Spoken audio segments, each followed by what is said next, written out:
Hi, my name is Ralf Friedrichs. I'm an addiction recovery coach. I'm the host of the Take Your Life Back Today show. As an addiction recovery coach, I want to share something with you, and let me be crystal clear to leave an everlasting impact upon you. Just imagine being buried alive. You're in a coffin, but you know you're not dead. You don't know how to get out of that coffin. You tried lifting the lid, but the enormous weight upon the lid prevents you from opening the lid. You then try to bang on the lid to maybe unsettle the dirt that's upon the lid, and maybe somebody might notice and start digging their way down to helping you. This is what it's like to find yourself at the lowest point of alcohol and drug addiction. You know you need help. You know you can't do it on your own, but you don't know where to turn. In reality, there are probably people standing by your grave. You just don't know that. You just think you're going to die. Usually, though, people don't think about death when they're habitually abusing drugs and alcohol. In order to fear death, you have to be great at repressing the fear of death. I often ask you, my audience, did it ever cross your mind while you're abusing drugs and alcohol that you might just overdose and take something that God had given you called life? And if that's not bad enough, you'll take your life away from your mother, your father, your brother, your sister, your children, your grandchildren, your life. You're taking it away from them. With this, let me leave one last thought. Don't be like the person I just talked about, that waited and waited and waited until it was too late. Instead, pick up the phone and call me at 844-405-HELP, and I promise you I will help you take your life back, for your life is gone. Folks, don't forget to take your slippers off at night and put them under your bed, not by the edge of your bed, but under your bed. And when you put them under your bed, you'll be forced in the morning to go drop down to your knees to retrieve those slippers because they're under your bed. When you're on your knees, there's no better time to start praying to God. Utilize this time for something I call knee-mail, K-N-E-E-mail. Knee-mail is when you speak to God directly. It's the time you ask God for guidance, direction, mercy, and forgiveness. It's the time when you thank God for having a home, family, food, health, and everything else that's good in your life. Utilize this time called knee-mail, K-N-E-E-mail. Knee-mail is your relationship between you and God each and every day. How do we unite people, folks? So many people want to know that. In your personal life or in your work, do you ever wonder how to bring people together? Maybe it's not something you come across each and every day, but you are a citizen of this world, which means that if you come together with other fellow citizens of the world, we will all have a more united world, a more powerful, productive world, a more evolving world. Just imagine if our world were invaded by aliens. All of a sudden, all those things that matter to us now about differences, and people would just vanish. We would unite as a human race. Because I am a man does not mean that I can only be friends with a man or only have men in my life. Of course not, because if I'm an American, we're all Americans. Because if I am Jewish doesn't mean that I can only surround myself with Jewish people. No, I have a new friend who is a Muslim, and we find joy in coming together and seeing how our religions are actually similar and how we see eye to eye, even though in form we may look totally different. Coming together and bringing people together means meeting people where they are. This is what a therapist, a coach, is trained to do. We meet people where they are. You don't judge a person for being where they are. You simply get into the space of where they are and relate to them at that point as best as you can. You don't ever know what it is like to be someone else's shoes. You can imagine, but you really don't know.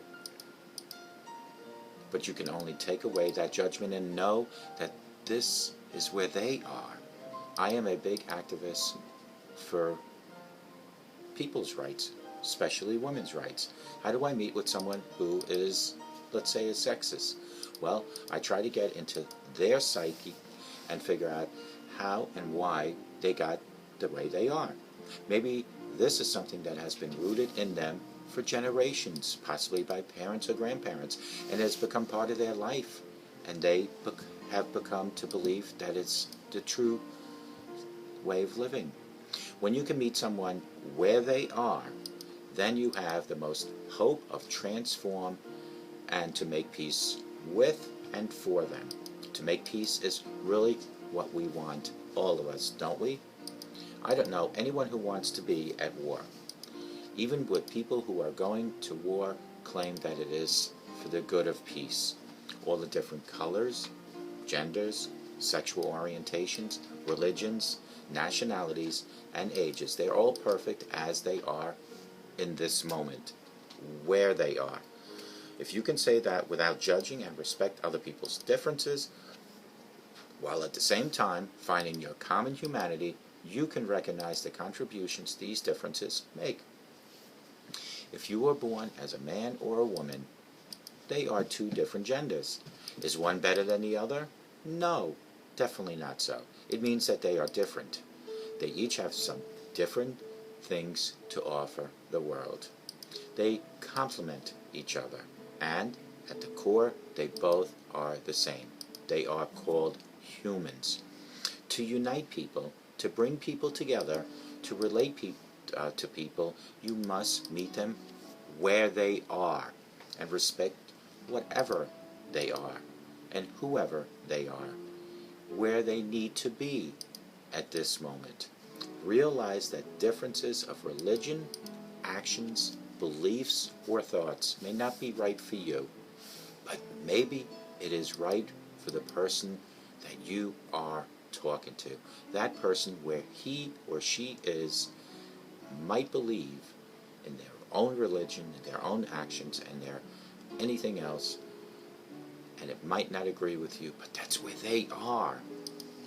The next time you find yourself judging someone, putting someone down, or not knowing how to resolve the conflict, see if you can find the common humanity between the both of you, and see if you can find out if you could be where they are.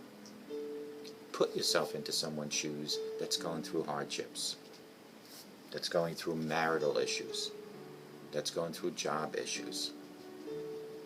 They are failing possibly right where they are. Put yourself where they are, and then say to yourself, would I act the same? Would I think the same if I was where they are?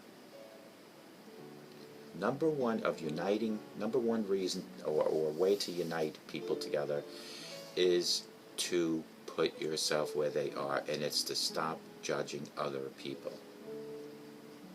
When you judge, you have already pointed your finger at that person. And how do you think you and that person are going to unite with your judging attitude? Friends, it's so simple.